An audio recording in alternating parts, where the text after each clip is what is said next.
ಇದೀಗ ಬಹಳ ಮುಖ್ಯವಾಗಿ ಶಂಕಿತ ಉಗ್ರರ ಮನೆಗಳ ಟಾರ್ಗೆಟ್ ಮಾಡಿದ ಭದ್ರತಾ ಪಡೆಗಳು ಉಗ್ರರ ಜೊತೆ ನಂಟು ಹೊಂದಿರುವವರೆಗೂ ತಟ್ಟಿದ ಬಿಸಿ ದಕ್ಷಿಣ ಕಾಶ್ಮೀರದಲ್ಲಿ ವ್ಯಾಪಕವಾಗಿ ನಡೆಯುತ್ತಾ ಇದೆ ಶೋಧ. ಜಮ್ಮು ಕಾಶ್ಮೀರ ಪೊಲೀಸ್, ಪ್ಯಾರಾಮಿಲಿಟರಿ ಪಡೆಗಳು ಸೇರಿದಂತೆ ವಿವಿಧ ಸಶಸ್ತ್ರ ಪಡೆಗಳಿಂದ ಭಾರೀ ಕಾರ್ಯಾಚರಣೆ. ಸಕ್ರಿಯ ಉಗ್ರರನ್ನ ಹುಡುಕಿ ಹುಟ್ಟಡಗಿಸುವುದೇ ಗುರಿಯಾಗಿದೆ. ಅವರ ಮೂಲಸೌಕರ್ಯಗಳನ್ನು ಧ್ವಂಸ ಮಾಡುವ ಕಾರ್ಯ ಆರಂಭವಾಗಿದೆ. ಶಂಕಿತರ ಮನೆಗಳಿಂದ ಡಿಜಿಟಲ್ ಸಲಕರಣೆಗಳ ಜಪ್ತಿ ಆಗ್ತಾ ಇದೆ. ಶೋಪಿಯಾನ್ ಜಿಲ್ಲೆಯಲ್ಲಿ ಭಾರೀ ಶೋಧ ಕಾರ್ಯ.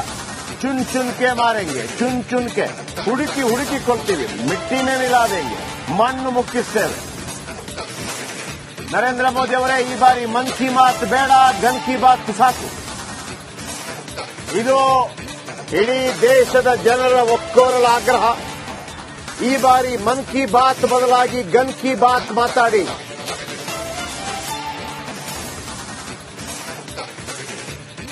ನೋಡಿ ಯಾವ ತರ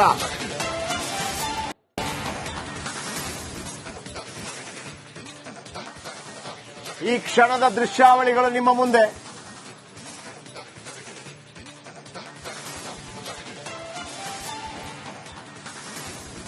ಕಾಶ್ಮೀರದಲ್ಲಿ ಹೈ ಅಲರ್ಟ್.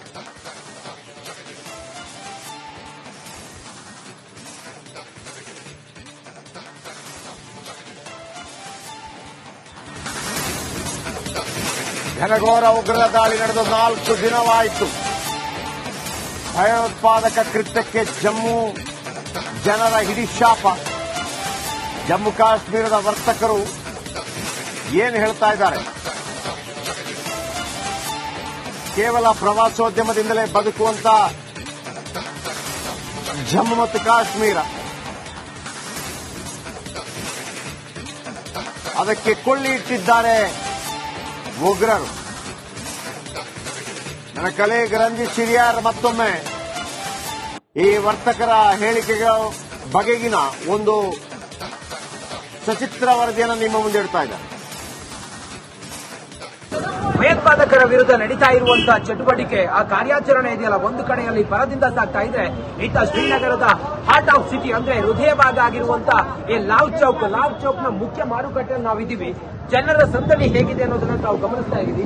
ವೆಹಿಕಲ್ಗಳ ಮೂವ್ಮೆಂಟ್ ಮತ್ತೆ ಜನ ಬರೋದು ಹೋಗೋದು, ಟೂರಿಸ್ಟ್ಗಳು ಅವರು ಇಲ್ಲೂ ವ್ಯಾಪಾರ ವಹಿವಾಟು ಎಲ್ಲವೂ ಕೂಡ ಭರ್ಜರಿಯಾಗಿ ನಡೀತಾ ಇದೆ. ಶ್ರೀನಗರದ ಹಾರ್ಟ್ ಆಫ್ ಸಿಟಿ ಹೃದಯ ಭಾಗ ಆಗಿರುವಂತಹ ಲಾಲ್ ಚೌಕ್ನ ಈ ಒಂದು ಸ್ಥಳದಲ್ಲಿದ್ದೀವಿ. ನೋಡಿ, ಜನ ಯಾವುದೇ ಭಯ ಇಲ್ಲದೆ ಹೊರಗಡೆ ಬಂದು ಇಲ್ಲಿ ಮಾರ್ಕೆಟ್ ನಲ್ಲಿ ಎಲ್ಲ ಗಿಜಿಗುಡ್ತಾ ಇರುವಂತಹ ಜನ ಸೌಂದರ್ಯನ ಗಮನಿಸ್ತಾ ಇದ್ರಿ. ಒಂದು ಕಡೆಯಲ್ಲಿ ಜನ ಬರ್ತಾ ಇರೋದನ್ನು ಕೂಡ ಗಮನಿಸ್ತಾ ಇದ್ರಿ. ಆ ಕಡೆ ಎಲ್ಲ ಜನ ಈ ಕಡೆಗೆ ಬರ್ತಾ ಇರೋದು, ಈ ಸೇತುವೆ ಮೇಲೆ ಬರ್ತಾ ಇರೋದನ್ನೆಲ್ಲವನ್ನು ಕೂಡ ಗಮನಿಸ್ತಾ ಇದ್ರಿ. ಒಟ್ಟಾರೆ ಇಲ್ಲಿ ಅಡಿಗಡಿಗೂ ಕೂಡ ಪೊಲೀಸ್ ಸಿಬ್ಬಂದಿ ಇದ್ದಾರೆ. ಎಲ್ಲವನ್ನು ಕೂಡ ಇಲ್ಲಿ ಅಂಡರ್ ಕಂಟ್ರೋಲ್, ಯಾವುದೇ ಭಯ ಇಲ್ಲ ಅನ್ನೋ ರೀತಿಯಲ್ಲಿ ವಾತಾವರಣ ಕಂಡು ಬರ್ತಾ ಇದೆ. ಶ್ರೀನಗರದ ಮೇನ್ ಮಾರ್ಕೆಟ್ ನಲ್ಲಿ ಈ ರೀತಿಯ ಚಿತ್ರಣ ಈ ಸದ್ಯಕ್ಕೆ ಇದೆ. ಒಂದು ಕಡೆಯಲ್ಲಿ ಭಯೋತ್ಪಾದಕರ ವಿರುದ್ಧ ತೊಡೆತಟ್ಟಿರುವಂತಹ ಭಾರತೀಯ ಭದ್ರತಾ ಪಡೆಗಳು ಸಂಪೂರ್ಣವಾಗಿ ಕೆಲವು ಭಯೋತ್ಪಾದಕರ ಅಡಗು ತಾಣಗಳನ್ನು ಧ್ವಂಸ ಮಾಡ್ತಾ ಇದ್ದಾವೆ. ಅದರಲ್ಲಿ ಅಲ್ತಾಫ್ ಮಲ್ಲಿ ಸೇರಿದಂತೆ ಆಸಿಫ್ ಶೇಖ್ ಅಲ್ತಾಫ್ ಮಲ್ಲಿಯನ್ನ ಹೊಡೆದು ಹಾಕಿದ್ದಾರೆ. ಈ ಲಷ್ಕರ್ ಎ ತೊಯ್ಬಾ ಸಂಘಟನೆಯ ಮುಖ್ಯಸ್ಥ ಅಲ್ತಾಫ್ ಮಲ್ಲಿಯನ್ನ ಹೊಡೆದು ಹಾಕಿದ್ರೆ, ಆಸಿಫ್ ಶೇಖ್ ಮತ್ತೆ ಇನ್ನೋರ್ವ ಭಯೋತ್ಪಾದಕನ ಮನೆಯನ್ನ ಸಂಪೂರ್ಣವಾಗಿ ಧ್ವಂಸ ಮಾಡಿದ್ದಾರೆ ಭಾರತದ ಭದ್ರತಾ ಪಡೆಗಳು. ಅದೆಲ್ಲದರ ಹೊರತಾಗಿ ಕಾರ್ಯಾಚರಣೆ ಕ್ಷಿಪ್ರಗತಿಯಲ್ಲಿ ಸಾಗ್ತಾ ಇದೆ. ಎಲ್ಲೆಲ್ಲಿ ಭಯೋತ್ಪಾದಕರ ಅಡಗು ತಾಣಗಳಿದ್ದಾವೆ ಅದೆಲ್ಲವನ್ನು ಕೂಡ ಹುಡುಕಿ ಭಾರತೀಯ ಸೇನೆ ಅಟ್ಯಾಕ್ ಮಾಡ್ತಾ ಇದೆ. ಮತ್ತೊಂದು ಕಡೆಯಲ್ಲಿ ಎಲ್ಲ ಜಮ್ಮು ಕಾಶ್ಮೀರದ ಎಲ್ಲಾ ಕಡೆಗಳಲ್ಲೂ ಕೂಡ ಪೊಲೀಸರು ಮತ್ತೆ ಭದ್ರತಾ ಸಿಬ್ಬಂದಿ ಶಸ್ತ್ರ ಸನ್ನದ್ಧವಾಗಿ ನಿಂತ್ಕೊಂಡು ಎಲ್ಲವನ್ನು ಕೂಡ ಅಬ್ಸರ್ವ್ ಮಾಡ್ತಾ ಇದ್ದಾರೆ. ಯಾವ ಕ್ಷಣಕ್ಕೂ ಕೂಡ ಪಾಕಿಸ್ತಾನದ ಕೆಲವು ಸೂಕ್ಷ್ಮ ಪ್ರದೇಶಗಳು, ಭಯೋತ್ಪಾದಕರು ಇರುವಂತಹ ಸೂಕ್ಷ್ಮ ಪ್ರದೇಶಗಳನ್ನ ಟಾರ್ಗೆಟ್ ಮಾಡಿ ದಾಳಿ ಮಾಡುವಂತಹ ಸಾಧ್ಯತೆಯೂ ಖಂಡಿತ ಇದೆ. ಇಡೀ ದೇಶವೇ ಇವತ್ತು ಪ್ರತೀಕಾರಕ್ಕಾಗಿ ಹಾತೊರಿತಾ ಇದೆ ಪಾಕಿಸ್ತಾನದ ವಿರುದ್ಧ, ಈ ಭಯೋತ್ಪಾದಕರ ವಿರುದ್ಧ. ಇವರ ಕುಕೃತ್ಯವನ್ನ ಸಂಪೂರ್ಣವಾಗಿ ನಿರ್ನಾಮ ಮಾಡುವಂತ ಭಾರತ ಹೊರಟಿದೆ. ರಿಪಬ್ಲಿಕ್ ಕನ್ನಡ ಜಮ್ಮು ಕಾಶ್ಮೀರದ ಈ ಕೆಲವು ಆಯಕಟ್ಟಿನ ಸ್ಥಳಗಳಿಗೆ ಹೋಗಿ ಇಲ್ಲಿನ ರಿಯಾಲಿಟಿ ಚೆಕ್ ಅಥವಾ ಗ್ರೌಂಡ್ ರಿಪೋರ್ಟ್ ಅನ್ನ ಜನರಿಗೆ ತೋರಿಸುವಂತ ಪ್ರಯತ್ನವನ್ನ ಮಾಡ್ತಾ ಇದ್ದೀವಿ. ಕಾಶ್ಮೀರದಿಂದ ರಂಜಿತ್ ಶಿರಿಯಾರ್, ರಿಪಬ್ಲಿಕ್ ಕನ್ನಡಕ್ಕಾಗಿ, ಜೈ ಹಿಂದ್. ಪಹಲ್ಗಾಮ್ಗೆ ಸೇನಾ ಮುಖ್ಯಸ್ಥ ಉಪೇಂದ್ರ ದ್ವಿವೇದಿ ಭೇಟಿ. ಉಗ್ರರ ದಾಳಿ ಬಗ್ಗೆ ಮಾಹಿತಿ ಪಡೆದ ಚೀಫ್ ಜನರಲ್. ಬೈಸಾರನ್ಗೂ general Upendra Dwivedi visit. Lieutenant governor Manoj Sharma ಜೊತೆ ಚರ್ಚೆ. ಘನಘೋರ ಉಗ್ರರ ದಾಳಿ ನಡೆದು 4 ದಿನ ಆಯಿತು. ಈ ಬಾರಿ ಮನ್ ಕಿ ಬಾತ್ ಅಲ್ಲ, ಈ ಬಾರಿ ಗನ್ ಕಿ ಬಾತ್ ಮೋದಿಜಿ ಅನ್ನೋದು 140 ಕೋಟಿ ಜನರ ಒಕ್ಕೊರಲ ಆಗ್ರಹ. ಒಂದು ಮಿಲಿಟರಿ ಆಕ್ಷನ್ ಅಂತೂ ಖಂಡಿತವಾಗ್ಲೂ ಆಗತ್ತೆ. ಆದರೆ ಕಳೆದ ಬಾರಿಯ ತರ ಕೇವಲ ಸರ್ಜಿಕಲ್ ಸ್ಟ್ರೈಕ್, ಏರ್ ಸ್ಟ್ರೈಕ್ ಮಾತ್ರ ಅಲ್ಲ. ಈ ಬಾರಿ ನಮಗೆ 26ಕ್ಕೆ ಬದಲಾಗಿ 260 ಮುಖಗಳನ್ನು ನೋಡಲೇಬೇಕು. ಇಲ್ಲದಿದ್ರೆ ನಾವು ಆ ಕೋಟ್ಯಾಂತರ ರೂಪಾಯಿ ಖರ್ಚು ಮಾಡಿ ರಫೇಲ್ ತೆಗೆದುಕೊಂಡು ಬಂದಿದ್ದಾದ್ರೂ ಯಾಕೆ, ಎಲ್ಲ ದಿಗ್ಬಂಧನಗಳ ನಡುವೆ ಅಣ್ವಸ್ತ್ರಗಳನ್ನು ತಯಾರು ಮಾಡಿದ್ಯಾಕೆ? ನಮಗಿರುವಂತ ಬಹಳ ದೊಡ್ಡ ಮಟ್ಟದಲ್ಲಿರುವಂತದ್ದು ಪಾಕಿಸ್ತಾನವೇ. ಅದರ ಹುಟ್ಟಡಗಿಸದೆ ನಮಗೆ ಬೇರೆ ವಿಧಿ ಇಲ್ಲ. ರಾಫೇಲ್ ಯುದ್ಧ ವಿಮಾನಗಳು,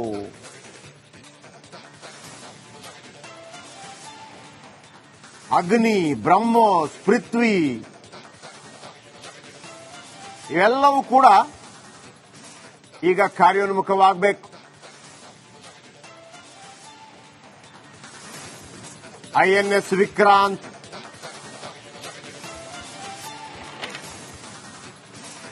ನೌಕಾದಳದಿಂದ ಕೂಡ ನಮಗೆ ನೌಕಾದಳದಿಂದ ಮತ್ತು ವಾಯುದಳದಿಂದ ಕೂಡ ಅಣ್ವಸ್ತ್ರಗಳನ್ನು ಸಿಡಿಸುವಂತ ಶಕ್ತಿ ನಮ್ಮ ಬಳಿ ಇದೆ. ನಾವಾಗಿ ಯಾರ ಜೊತೆ ಕೂಡ ಕಾಲು ಕೆರೆಕೊಂಡು ಜಗಳಕ್ಕೆ ಹೋಗಿಲ್ಲ. ಆದರೆ ಈ ತರ ಕಪಿಯೊಂದು ಬಂದು ಹುಲಿಗೆ ಪದೇ ಪದೇ ಕಪಾಳಕ್ಕೆ ಹೊಡೆದು ಹೋಗ್ತಾ ಇದೆ ಅಂತಂದಾಗ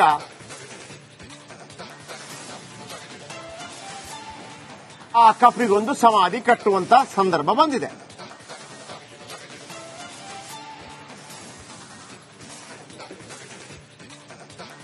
ಇದೀಗ ಬಹಳ ಮುಖ್ಯವಾಗಿ ಶಂಕಿತ ಉಗ್ರರ ಮನೆಗಳ ಟಾರ್ಗೆಟ್ ಮಾಡಿದ ಭದ್ರತಾ ಪಡೆಗಳು ಉಗ್ರರ ಜೊತೆ ನಂಟು ಹೊಂದಿರುವವರೆಗೂ ತಟ್ಟಿದ ಬಿಸಿ. ದಕ್ಷಿಣ ಕಾಶ್ಮೀರದಲ್ಲಿ ವ್ಯಾಪಕವಾಗಿ ನಡೆಯುತ್ತಾ ಇದೆ ಶೋಧ. ಜಮ್ಮು ಕಾಶ್ಮೀರ ಪೊಲೀಸ್, ಪ್ಯಾರಾಮಿಲಿಟರಿ ಪಡೆಗಳು ಸೇರಿದಂತೆ ವಿವಿಧ ಸಶಸ್ತ್ರ ಪಡೆಗಳಿಂದ ಭಾರೀ ಕಾರ್ಯಾಚರಣೆ. ಸಕ್ರಿಯ ಉಗ್ರರನ್ನ ಹುಡುಕಿ ಹುಟ್ಟಡಗಿಸುವುದೇ ಗುರಿಯಾಗಿದೆ. ಅವರ ಮೂಲ ಸೌಕರ್ಯಗಳನ್ನು ಧ್ವಂಸ ಮಾಡುವ ಕಾರ್ಯ ಆರಂಭವಾಗಿದೆ. ಶಂಕಿತರ ಮನೆಗಳಿಂದ ಡಿಜಿಟಲ್ ಸಲಕರಣೆಗಳ ಜಪ್ತಿ ಆಗ್ತಾ ಇದೆ. ಶೋಪಿಯಾನ್ ಜಿಲ್ಲೆಯಲ್ಲಿ ಭಾರೀ ಶೋಧ ಕಾರ್ಯ. ಚುನ್ ಚುನ್ಕೆ ಮಾರೆಂಗೆ, ಚುನ್ ಚುನ್ಕೆ ಹುಡುಕಿ ಕೊಡ್ತೀವಿ. ಮಿಟ್ಟಿ ಮೇಲಿಲಾದೆಂಗೆ ಮಣ್ಣು ಮುಕ್ಕಿಸ್ತೇವೆ. ನರೇಂದ್ರ ಮೋದಿ ಅವರೇ, ಈ ಬಾರಿ ಮನ್ ಕಿ ಬಾತ್ ಬೇಡ, ಗನ್ ಕಿ ಬಾತ್ ಸಾಕು. ಇದು ಇಡೀ ದೇಶದ ಜನರ ಒಕ್ಕೋರಲ ಆಗ್ರಹ. ಈ ಬಾರಿ ಮನ್ ಕಿ ಬಾತ್ ಬದಲಾಗಿ ಗನ್ ಕಿ ಬಾತ್ ಮಾತಾಡಿ.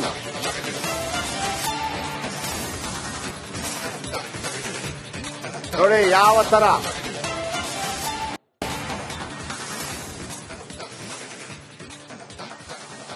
ಈ ಕ್ಷಣದ ದೃಶ್ಯಾವಳಿಗಳು ನಿಮ್ಮ ಮುಂದೆ.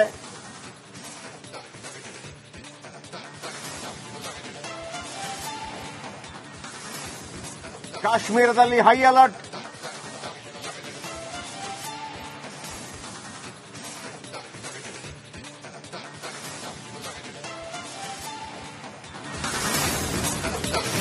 ಘನಘೋರ ಉಗ್ರರ ದಾಳಿ ನಡೆದು 4 ದಿನವಾಯಿತು. ಭಯೋತ್ಪಾದಕ ಕೃತ್ಯಕ್ಕೆ ಜಮ್ಮು ಜನರ ಹಿಡಿಶಾಪ. ಜಮ್ಮು ಕಾಶ್ಮೀರದ ವರ್ತಕರು ಏನು ಹೇಳ್ತಾ ಇದ್ದಾರೆ? ಕೇವಲ ಪ್ರವಾಸೋದ್ಯಮದಿಂದಲೇ ಬದುಕುವಂತ ಜಮ್ಮು ಮತ್ತು ಕಾಶ್ಮೀರ ಅದಕ್ಕೆ ಕೊಳ್ಳಿ ಇಟ್ಟಿದ್ದಾರೆ ಉಗ್ರರು. ನನ್ನ ಕಲೀಗ್ ರಂಜಿತ್ ಚಿಡಿಯಾರ್ ಮತ್ತೊಮ್ಮೆ ಈ ವರ್ತಕರ ಹೇಳಿಕೆಗಳ ಬಗೆಗಿನ ಒಂದು ಸಚಿತ್ರ ವರದಿಯನ್ನು ನಿಮ್ಮ ಮುಂದೆ ಇಡ್ತಾ ಇದ್ದಾರೆ. ಭಯೋತ್ಪಾದಕರ ವಿರುದ್ಧ ನಡೀತಾ ಇರುವಂತಹ ಚಟುವಟಿಕೆ, ಆ ಕಾರ್ಯಾಚರಣೆ ಇದೆಯಲ್ಲ, ಒಂದು ಕಡೆಯಲ್ಲಿ ಬರದಿಂದ ಸಾಗ್ತಾ ಇದ್ರೆ ಇತ್ತ ಶ್ರೀನಗರದ ಹಾರ್ಟ್ ಆಫ್ ಸಿಟಿ ಅಂದ್ರೆ ಹೃದಯ ಭಾಗ ಆಗಿರುವಂತಹ ಈ ಲಾಲ್ ಚೌಕ್ನ ಮುಖ್ಯ ಮಾರುಕಟ್ಟೆಯಲ್ಲಿ ನಾವಿದ್ದೀವಿ. ಜನರ ಸಂದಣಿ ಹೇಗಿದೆ ಅನ್ನೋದನ್ನ ನಾವು ಗಮನಿಸ್ತಾ ಇದ್ದೀವಿ. ವೆಹಿಕಲ್ಗಳ ಮೂವ್ಮೆಂಟ್ ಮತ್ತೆ ಜನ ಬರೋದು ಹೋಗೋದು, ಟೂರಿಸ್ಟ್ಗಳು ಅವರು ಇಲ್ಲೂ ವ್ಯಾಪಾರ ವಹಿವಾಟು ಎಲ್ಲವೂ ಕೂಡ ಭರ್ಜರಿಯಾಗಿ ನಡೀತಾ ಇದೆ. ಶ್ರೀನಗರದ ಹಾರ್ಟ್ ಆಫ್ ಸಿಟಿ ಹೃದಯ ಭಾಗ ಆಗಿರುವಂತಹ ಲಾಲ್ ಚೌಕ್ನ ಈ ಒಂದು ಸ್ಥಳದಲ್ಲಿದ್ದೀವಿ. ನೋಡಿ, ಜನ ಯಾವುದೇ ಭಯ ಇಲ್ಲದೆ ಹೊರಗಡೆ ಬಂದು ಇಲ್ಲಿ ಮಾರ್ಕೆಟ್ ನಲ್ಲಿ ಎಲ್ಲ ಗಿಜಿಗುಡ್ತಾ ಇರುವಂತಹ ಜನಸಂದಣಿಯನ್ನ ಗಮನಿಸ್ತಾ ಇದ್ರಿ. ಒಂದು ಕಡೆಯಲ್ಲಿ ಜನ ಬರ್ತಾ ಇರೋದನ್ನು ಕೂಡ ಗಮನಿಸ್ತಾ ಇದ್ರಿ. ಆ ಕಡೆ ಎಲ್ಲ ಜನ ಈ ಕಡೆಗೆ ಬರ್ತಾ ಇರೋದು, ಈ ಸೇತುವೆ ಮೇಲೆ ಬರ್ತಾ ಇರೋದನ್ನೆಲ್ಲವನ್ನು ಕೂಡ ಗಮನಿಸ್ತಾ ಇದ್ರಿ. ಒಟ್ಟಾರೆ ಇಲ್ಲಿ ಅಡಿಗಡಿಗೂ ಕೂಡ ಪೊಲೀಸ್ ಸಿಬ್ಬಂದಿ ಇದ್ದಾರೆ. ಎಲ್ಲವನ್ನು ಕೂಡ ಇಲ್ಲಿ ಅಂಡರ್ ಕಂಟ್ರೋಲ್, ಯಾವುದೇ ಭಯ ಇಲ್ಲ ಅನ್ನೋ ರೀತಿಯಲ್ಲಿ ವಾತಾವರಣ ಕಂಡು ಬರ್ತಾ ಇದೆ. ಶ್ರೀನಗರದ ಮೇನ್ ಮಾರ್ಕೆಟ್ ನಲ್ಲಿ ಈ ರೀತಿಯ ಚಿತ್ರಣ ಈ ಸದ್ಯಕ್ಕೆ ಇದೆ. ಒಂದು ಕಡೆಯಲ್ಲಿ ಭಯೋತ್ಪಾದಕರ ವಿರುದ್ಧ ತೊಡೆತಟ್ಟಿರುವಂತಹ ಭಾರತೀಯ ಭದ್ರತಾ ಪಡೆಗಳು ಸಂಪೂರ್ಣವಾಗಿ ಕೆಲವು ಭಯೋತ್ಪಾದಕರ ಅಡಗು ತಾಣಗಳನ್ನು ಧ್ವಂಸ ಮಾಡ್ತಾ ಇದ್ದಾವೆ. ಅದರಲ್ಲಿ ಅಲ್ತಾಫ್ ಮಲ್ಲಿ ಸೇರಿದಂತೆ ಆಸಿಫ್ ಶೇಖ್ ಅಲ್ತಾಫ್ ಮಲ್ಲಿಯನ್ನ ಹೊಡೆದು ಹಾಕಿದ್ದಾರೆ. ಈ ಲಷ್ಕರ್ ಎ ತೊಯ್ಬಾ ಸಂಘಟನೆಯ ಮುಖ್ಯಸ್ಥ ಅಲ್ತಾಫ್ ಮಲ್ಲಿಯನ್ನ ಹೊಡೆದಾಕಿದ್ರೆ, ಆಸಿಫ್ ಶೇಖ್ ಮತ್ತೆ ಇನ್ನೋರ್ವ ಭಯೋತ್ಪಾದಕನ ಮನೆಯನ್ನ ಸಂಪೂರ್ಣವಾಗಿ ಧ್ವಂಸ ಮಾಡಿದ್ದಾರೆ ಭಾರತದ ಭದ್ರತಾ ಪಡೆಗಳು. ಮತ್ತೆಲ್ಲದರ ಹೊರತಾಗಿ ಕಾರ್ಯಾಚರಣೆ ಕ್ಷಿಪ್ರಗತಿಯಲ್ಲಿ ಸಾಗ್ತಾ ಇದೆ. ಎಲ್ಲೆಲ್ಲಿ ಭಯೋತ್ಪಾದಕರ ಅಡಗು ತಾಣಗಳಿದ್ದಾವೆ ಅದೆಲ್ಲವನ್ನು ಕೂಡ ಹುಡುಕಿ ಭಾರತೀಯ ಸೇನೆ ಅಟ್ಯಾಕ್ ಮಾಡ್ತಾ ಇದೆ. ಮತ್ತೊಂದು ಕಡೆಯಲ್ಲಿ ಜಮ್ಮು ಕಾಶ್ಮೀರದ ಎಲ್ಲಾ ಕಡೆಗಳಲ್ಲೂ ಕೂಡ ಪೊಲೀಸರು ಮತ್ತೆ ಭದ್ರತಾ ಸಿಬ್ಬಂದಿ ಶಸ್ತ್ರ ಸನ್ನದ್ಧವಾಗಿ ನಿಂತ್ಕೊಂಡು ಎಲ್ಲವನ್ನು ಕೂಡ ಅಬ್ಸರ್ವ್ ಮಾಡ್ತಾ ಇದ್ದಾರೆ. ಯಾವ ಕ್ಷಣಕ್ಕೂ ಕೂಡ ಪಾಕಿಸ್ತಾನದ ಕೆಲವು ಸೂಕ್ಷ್ಮ ಪ್ರದೇಶಗಳು, ಭಯೋತ್ಪಾದಕರು ಇರುವಂತಹ ಸೂಕ್ಷ್ಮ ಪ್ರದೇಶಗಳನ್ನ ಟಾರ್ಗೆಟ್ ಮಾಡಿ ದಾಳಿ ಮಾಡುವಂತಹ ಸಾಧ್ಯತೆಯೂ ಖಂಡಿತ ಇದೆ. ಇಡೀ ದೇಶವೇ ಇವತ್ತು ಪ್ರತೀಕಾರಕ್ಕಾಗಿ ಹಾತೊರಿತಾ ಇದೆ ಪಾಕಿಸ್ತಾನದ ವಿರುದ್ಧ, ಈ ಭಯೋತ್ಪಾದಕರ ವಿರುದ್ಧ. ಇವರ ಕುಕೃತ್ಯವನ್ನ ಸಂಪೂರ್ಣವಾಗಿ ನಿರ್ನಾಮ ಮಾಡುವಂತ ಭಾರತ ಹೊರಟಿದೆ. ರಿಪಬ್ಲಿಕ್ ಕನ್ನಡ ಜಮ್ಮು ಕಾಶ್ಮೀರದ ಈ ಕೆಲವು ಆಯಕಟ್ಟಿನ ಸ್ಥಳಗಳಿಗೆ ಹೋಗಿ ಇಲ್ಲಿನ ರಿಯಾಲಿಟಿ ಚೆಕ್ ಅಥವಾ ಗ್ರೌಂಡ್ ರಿಪೋರ್ಟ್ ಅನ್ನ ಜನರಿಗೆ ತೋರಿಸುವಂತ ಪ್ರಯತ್ನವನ್ನ ಮಾಡ್ತಾ ಇದ್ದೀವಿ. ಕಾಶ್ಮೀರದಿಂದ ರಂಜಿತ್ ಶಿರಿಯಾರ್, ರಿಪಬ್ಲಿಕ್ ಕನ್ನಡಕ್ಕಾಗಿ, ಜೈ ಹಿಂದ್. ಪಹಲ್ಗಾಮ್ಗೆ ಸೇನಾ ಮುಖ್ಯಸ್ಥ ಉಪೇಂದ್ರ ದ್ವಿವೇದಿ ಭೇಟಿ. ಉಗ್ರ ದಾಳಿ ಬಗ್ಗೆ ಮಾಹಿತಿ ಪಡೆದ ಚೀಫ್ ಜನರಲ್. ಬೈತಾರನ್ಗೂ general Upendra Dwivedi visit. Lieutenant governor Manoj Sharma ಜೊತೆ ಚರ್ಚೆ. ಘನಘೋರ ಉಗ್ರ ದಾಳಿ ನಡೆದು 4 ದಿನ ಆಯಿತು. ಈ ಬಾರಿ ಮನ್ ಕಿ ಬಾತ್ ಅಲ್ಲ, ಈ ಬಾರಿ ಗನ್ ಕಿ ಬಾತ್ ಮೋದಿಜಿ ಅನ್ನೋದು 140 ಕೋಟಿ ಜನರ ಒಕ್ಕೋರಳ ಆಗ್ರಹ. ಒಂದು ಮಿಲಿಟರಿ ಆಕ್ಷನ್ ಅಂತೂ ಖಂಡಿತವಾಗ್ಲೂ ಆಗತ್ತೆ. ಆದರೆ ಕಳೆದ ಬಾರಿಯ ತರ ಕೇವಲ ಸರ್ಜಿಕಲ್ ಸ್ಟ್ರೈಕ್, ಏರ್ ಸ್ಟ್ರೈಕ್ ಮಾತ್ರ ಅಲ್ಲ. ಈ ಬಾರಿ ನಮಗೆ 26ಕ್ಕೆ ಬದಲಾಗಿ 260 ಮುಖಗಳನ್ನು ನೋಡಲೇಬೇಕು. ಇಲ್ಲದಿದ್ರೆ ನಾವು ಆ ಕೋಟ್ಯಾಂತರ ರೂಪಾಯಿ ಖರ್ಚು ಮಾಡಿ ರಫೇಲ್ ತೆಗೆದುಕೊಂಡು ಬಂದಿದ್ದಾದ್ರೂ ಯಾಕೆ? ಎಲ್ಲ ದಿಗ್ಬಂಧನಗಳ ನಡುವೆ ಅಣ್ವಸ್ತ್ರಗಳನ್ನು ತಯಾರು ಮಾಡಿದ್ಯಾಕೆ? ನಮಗಿರುವಂತ ಬಹಳ ದೊಡ್ಡ ಮಟ್ಟದಲ್ಲಿರುವಂತದ್ದು ಪಾಕಿಸ್ತಾನವೇ. ಅದರ ಹುಟ್ಟಡಗಿಸದೆ ನಮಗೆ ಬೇರೆ ವಿಧಿ ಇಲ್ಲ.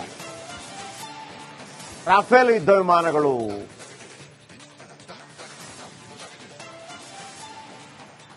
ಅಗ್ನಿ, ಬ್ರಹ್ಮೋಸ್, ಪೃಥ್ವಿ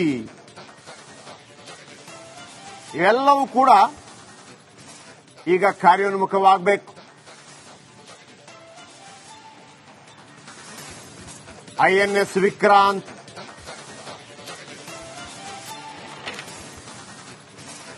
ನೌಕಾದಳದಿಂದ ಕೂಡ ನಮಗೆ ನೌಕಾದಳದಿಂದ ಮತ್ತು ವಾಯುದಳದಿಂದ ಕೂಡ ಅಣ್ವಸ್ತ್ರಗಳನ್ನು ಸಿಡಿಸುವಂತಹ ಶಕ್ತಿ ನಮ್ಮ ಬಳಿ ಇದೆ. ನಾವಾಗಿ ಯಾರ ಜೊತೆ ಕೂಡ ಕಾಲು ಕೆರೆಕೊಂಡು ಜಗಳಕ್ಕೆ ಹೋಗಿಲ್ಲ. ಆದರೆ ಈ ತರ ಕಪಿಯೊಂದು ಬಂದು ಹುಲಿಗೆ ಪದೇ ಪದೇ ಕಪಾಳಕ್ಕೆ ಹೊಡೆದು ಹೋಗ್ತಾ ಇದೆ ಅಂತಂದಾಗ